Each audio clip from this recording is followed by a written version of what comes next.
വരുമ്പോഴാണ് സുപ്രീം കോടതി പോവുക.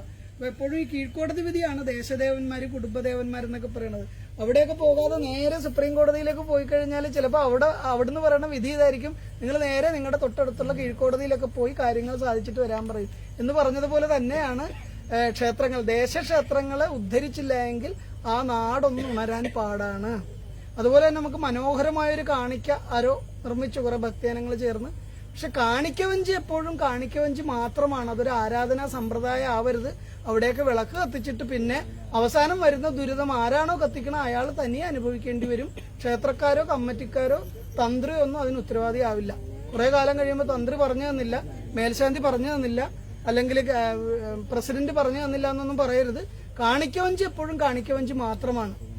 ദേവന്റെ ധനം ഭണ്ഡാരത്തിൽ നിക്ഷേപിക്കുക എന്ന് പറഞ്ഞാൽ നമ്മളുടെ മനമൊരുകി പ്രാർത്ഥിച്ച് ഭഗവാന് നമുക്ക് കൊടുക്കുവാൻ കഴിയുന്ന ഒരു നാണയത്തുട്ടാണെങ്കിലും ആ തുട്ട് മുഖത്തൊഴിഞ്ഞ് എന്റെ ഓറയിൽ ബാധിച്ചിരിക്കുന്ന നെഗറ്റീവ് എല്ലാം പോണേ ഭഗവാനെ എന്നും പറഞ്ഞ് ഒഴിഞ്ഞിടുന്ന ഒരു സ്ഥലമാണ്. അതിന്റെ മേലെ കൊണ്ട് വീണ്ടും വിളക്ക് കത്തിക്കാൻ നിൽക്കരുത്, അതൊക്കെ പാപമാണ്. വേണമെങ്കിൽ ഇടയ്ക്ക് ഒരു ചന്ദനത്തിരിയൊക്കെ കത്തിച്ചോ, ഭഗവാന്റെ ഒരു ശില അവിടെ ഉള്ളതുകൊണ്ട് അല്ലേ. മുഖ്യമന്ത്രിനെ പരിചയമുണ്ട്, എന്നാ പിന്നെ മുഖ്യമന്ത്രിനെ നേരിട്ട് പോയി കണ്ടാൽ പോരെ. എന്തിനാണ് പുള്ളിയുടെ ഫോട്ടോയും കണ്ട് കാര്യം പറയാൻ നിൽക്കുന്നത്? ജഡാവസ്ഥയല്ലേ അത്? മുഖ്യമന്ത്രിനെ പരിചയമുണ്ട്, അല്ലെങ്കിൽ മുഖ്യമന്ത്രിനെ കാണേണ്ട ഒരു ആവശ്യത്തിന് നേരെ മുഖ്യമന്ത്രിയെ കാണാൻ പോവുക അപ്പോയിന്റ്മെന്റ് ഒക്കെ എടുത്തിട്ട്. പകരം മുഖ്യമന്ത്രിയുടെ ഫോട്ടോയുടെ മുന്നിൽ പോയി ഇന്ന് കാര്യങ്ങൾ പറഞ്ഞാല് എന്തെങ്കിലും ഗുണമുണ്ടോ? ഇല്ല. അപ്പൊ അതുകൊണ്ട് കാണിക്കയൊക്കെ ദേവന്റെ ഈ ക്ഷേത്രം ഇന്നെടുത്തുണ്ട് എന്ന് കാണിക്കുന്ന സൂചികകൾ മാത്രമാണ്. ആ ദേവനിലെത്തുന്നു. ഇപ്പൊ ആറ്റുകാൽ പൊങ്കാല ചെയ്യും പോലെയാണ്. എന്താണ് ആറ്റുകാൽ പൊങ്കാല? ചിലപ്പോൾ നമ്മൾ 10 കിലോമീറ്റർ അകലെ ആയിരിക്കും ഇടുക. പക്ഷെ നമ്മുടെ മനസ്സിൽ ആറ്റുകാലമ്മയ്ക്ക് പൊങ്കാല ഇടുന്നു എന്നുള്ള ആ സങ്കല്പമാണ് കൃത്യമായ അമ്മയുടെ അടുത്തെത്തുന്നത്. അവിടെ നമുക്ക് അനുഗ്രഹം കിട്ടുന്നത്. അതുപോലെ സൂചികകൾ മാത്രമാണ് നമ്മുടെ കാണിക്ക. അതൊന്ന് തിരിച്ചറിഞ്ഞോളണം. കാരണം ഞാനത് അവിടെ വിളക്കൊക്കെ കണ്ടുകൊണ്ടാണ് ഇങ്ങനെ ഒരു അഭിപ്രായം പറയാൻ കാര്യം. ആരാണ് വെക്കുന്നതെന്ന് എനിക്കറിയില്ല. എന്തായാലും മനോഹരമായിട്ടുണ്ട്. അത് ആര് ചെയ്താലും വളരെ മനോഹരമായിട്ട് ചെയ്തിട്ടുണ്ട്. അപ്പൊ അതിന്റെ ഒരു അനുഗ്രഹം എന്തായാലും ഭഗവാനെ ചെയ്തവർക്കും ചെയ്യുന്നവർക്കും ഒക്കെ തരും എന്നുള്ളത് ഉറപ്പാണ്. അപ്പൊ എന്തായാലും നമ്മൾ ഇന്ന് ഭഗവാന്റെ അനുഗ്രഹത്തോടു കൂടി ഈ കൊടിയേറ്റ് ഐശ്വര്യപൂർണ്ണമായിട്ട് നടത്താൻ പോവുകയാണ്. ഈ ദേശത്തിന് തന്നെ സർവ്വ ഐശ്വര്യവും തരണേ ഭഗവാനെ എന്ന് പ്രാർത്ഥിച്ചുകൊണ്ടാണ് നമ്മളൊരു തൃക്കൊടിയേറ്റ് നടത്തുക. നമുക്കറിയാം, ധ്വജമെന്ന് പറയുന്നത് ദേവന്റെ നട്ടെല്ലാണ്. അതിനുള്ളിലൂടെ സുഷുമ്നാ നാഡി പോകുന്നു എന്നുള്ളതാണ് സങ്കല്പം. അതിന്റെ ഇടത്തും വലത്തും, നമ്മുടെ നട്ടലിന് ഇടതുവശത്തും വലതുവശത്തും 2 നാഡീഞരമ്പുകളുണ്ട്. ഇട എന്നും പിംഗ്ല എന്നും. ആ 2 നാഡീഞരമ്പുകളെ കാണിക്കുന്നതാണ് ഈ ധ്വജത്തിന്റെ കയർ എന്ന് പറയുന്നത്.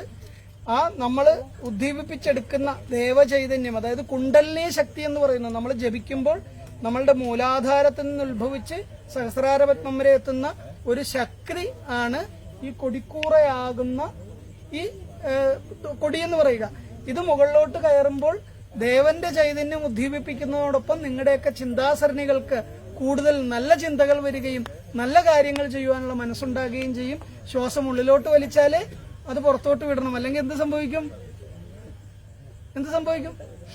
അകത്തോട്ടെടുത്ത ശ്വാസം പുറത്തോട്ട് പോയില്ല, എന്ത് സംഭവിക്കും? ഒന്നും സംഭവിക്കില്ല. അത് മേൽക്കടയ്ക്കവർക്ക് മാത്രം ഉള്ള ഒരു പ്രത്യേകതയാണെന്ന് തോന്നുന്നു. അകത്തോട്ടെടുത്ത ശ്വാസം പുറത്തോട്ട് പോയില്ലാണ് ജഡമാവുന്നത്. അപ്പോൾ ഇത് കുണ്ടലിനി ശക്തി ഉദ്ധരിക്കുന്നത് പോലെ തന്നെ അതിനെ താഴത്തോട്ട് ഇറക്കുവാനുള്ളൊരു അവസ്ഥ ഉണ്ടാവണം. അതുകൊണ്ടാണ് കൊടികേറ്റ് കാണുന്നവർ കൊടിയിറക്ക കാണണമെന്ന് പറയുന്നത്. ഉള്ളിലോട്ട് എടുക്കുന്ന ശ്വാസം പുറത്തോട്ട് വിടാനുള്ള ആ പ്രക്രിയ നമുക്ക് നാച്ചുറലായിട്ട് പ്രകൃതി തന്നിട്ടുള്ളതാണ്. അത് തന്നെയാണ് കുണ്ടലിനി ശക്തിയെ ഉദ്ദീപിപ്പിക്കുകയും അതിനെ തിരിച്ചുവിടുകയും ചെയ്യുന്ന കൊടിയിറക്കുന്ന ചടങ്ങ്. ആ ഉത്സവം നമുക്കിവിടെ 10 ദിവസമാണ്.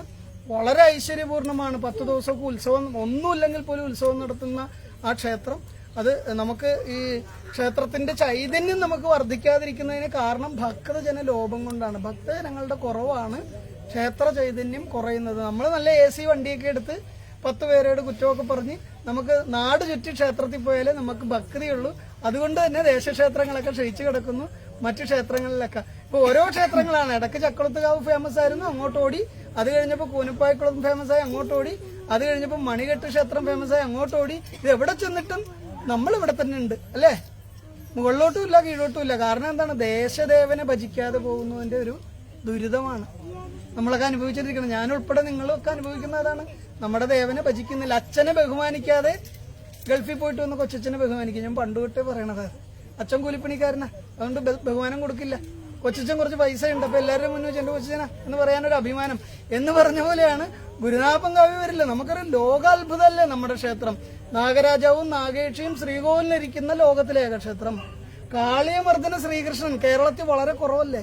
ഇത്രയും നല്ല ഐശ്വര്യപൂർണമായ ക്ഷേത്രം കിട്ടിയിട്ട് ആ മുറ്റത്ത് ഉള്ള ആൾക്കാർ പോലും നിത്യമൊന്നും വന്ന് തൊഴുന്നില്ല എന്ന് പറയുമ്പോൾ ഹൈന്ദവ ജനത താഴത്തോട്ട് പോകുന്നു, മറ്റുള്ളവരൊക്കെ മുകളിലോട്ട് പോകുന്നു എന്നുള്ളതിന്റെ തെളിവാണിത്. അപ്പൊ എന്തായാലും ഇന്നൊരു പ്രഭാഷണമൊന്നും നടത്തുന്നില്ല. നമുക്ക് ഐശ്വര്യപൂർണമായിട്ട് പ്രസിഡന്റിന്റെ അനുവാദത്തോടു കൂടി ധ്വജാരോഹണം നടത്താം. പ്രസിഡന്റ് ഒന്ന് ഭക്തജനങ്ങളോട് അനുവാദം വാങ്ങിച്ചോളുക. പൂർവ്വ ഊരാളന്മാര്, കുടുംബക്കാരാണ് ഊരാളന്മാര്. ആരാണോ ക്ഷേത്രത്തിന് കാരണഭൂതരായിട്ടുള്ളവര് അവരാണ് ഊരാളന്മാരെന്ന് പറയുക. അവരോട് അനുവാദം വാങ്ങി അതിനുശേഷം ജനനദികളാകുന്ന ഭക്തജനങ്ങളോട് അനുവാദം വാങ്ങി. തന്ത്രിക്ക് അനുവാദം കൊടുക്കട്ടെ, കൊടിയേറ്റെ. തന്ത്രിക്ക് അനുവാദം കൊടുക്കട്ടെ, കൊടിയേറ്റെ.